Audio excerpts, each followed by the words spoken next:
మహబూబ్ నగర్ స్థానిక సంస్థల ఎమ్మెల్సీ ఎన్నికల కౌంటింగ్ వాయిదా పడింది. రేపు జరగాల్సిన ఎమ్మెల్సీ ఎన్నికల కౌంటింగ్ వాయిదా వేయాలంటూ జిల్లా కలెక్టర్కు ఈసీ ఆదేశాలు ఇచ్చింది. ప్రస్తుతం పార్లమెంటు ఎన్నికల కోడ్ ఉన్న నేపథ్యంలో కౌంటింగ్ చేయొద్దంటూ ఆదేశించింది. ఎమ్మెల్సీ ఎన్నికల ఫలితాలు పార్లమెంటు ఎన్నికలపై ప్రభావం చూపే అవకాశం ఉన్నందున వాయిదా వేసింది. తిరిగి జూన్ 2న ఎమ్మెల్సీ ఎన్నికల కౌంటింగ్ జరుగుతుంది. పార్లమెంటు ఎన్నికల ఓటింగ్ పూర్తయిన తరువాత ఎమ్మెల్సీ ఎన్నికల కౌంటింగ్ చేసుకోవాలంటూ ఈసీ ఆదేశాలు జారీ చేసింది.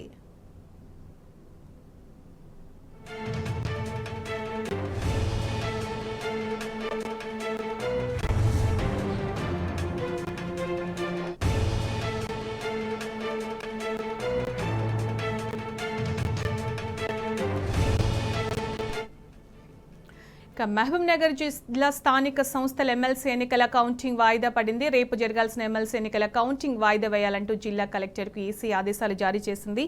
దీనికి సంబంధించిన పూర్తి సమాచారం మా ప్రతినిధి నరేష్ అందిస్తారు. నరేష్, మహబూబ్ నగర్ స్థానిక సంస్థల ఎమ్మెల్సీ ఎన్నికల కౌంటింగ్ వాయిదా పడింది. కౌంటింగ్ ను వాయిదా వేయాలంటూ జిల్లా collector returning officer Ravinayak election commission ఆదేశాలు ఇవ్వడం జరిగింది. అయితే ప్రస్తుతం పార్లమెంట్ ఎన్నికల కోడ్ అమల్లో ఉన్నటువంటి నేపథ్యంలో కౌంటింగ్ ను చేపట్టరాదని చెప్పి కలెక్టర్ కి ఈసీ ఆదేశాలు జారీ చేయడం జరిగింది. ఇప్పటికే దీనికి సంబంధించి మహబూబ్ నగర్ జిల్లా కేంద్రంలో ఉన్నటువంటి బాయ్స్ జూనియర్ కళాశాలలో దాదాపుగా ఏర్పాట్లన్నీ కూడా పూర్తి కావడం జరిగింది. రేపు ఉదయం 8 గంటలకు కౌంటింగ్ ప్రారంభం కావాల్సిందే. అయితే దీనికి కౌంటింగ్ కి సంబంధించి ఇప్పటికే ఆ సిబ్బందికి శిక్షణ కావచ్చు, దానికి సంబంధించిన స్ట్రాంగ్ రూమ్ కావచ్చు, అక్కడ టేబుల్ ఏర్పాటు చేయడం కావచ్చు, దీనికి సంబంధించినటువంటి అన్ని రకాల ఏర్పాట్లు కూడా అధికారులు పూర్తి చేసుకోవడం జరిగింది. అయితే కౌంటింగ్ చేయొద్దని చెప్పి ఈసీ జిల్లా కలెక్టర్ రిటర్నింగ్ ఆఫీసర్ రవినాయక్ ఆదేశాలు ఇవ్వడం జరిగింది.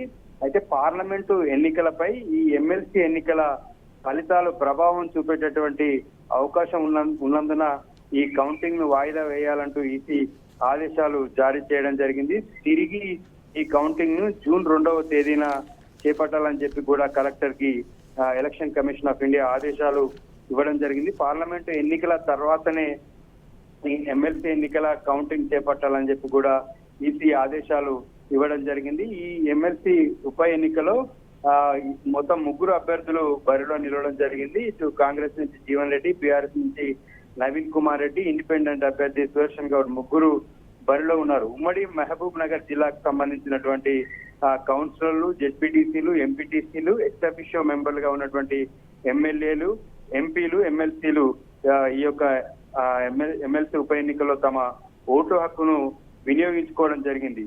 ఈ ఎన్నికల కౌంటింగ్ రేపు చేస్తే పార్లమెంటు ఎన్నికలపై ప్రభావం ఉండేటటువంటి అవకాశం ఉన్నందుకే ఈసీ ఈ నిర్ణయం తీసుకున్నట్టుగా తెలుస్తుంది. అయితే ఈసీ స్వతంత్రంగా ఈ నిర్ణయం తీసుకుందా, లేకపోతే ఎవరైనా ఫిర్యాదు చేయడం వల్ల కౌంటింగ్ ను వాయిదా వేస్తుందా అనేది తెలియాల్సి ఉంది. Right Naresh, thanks for the updates.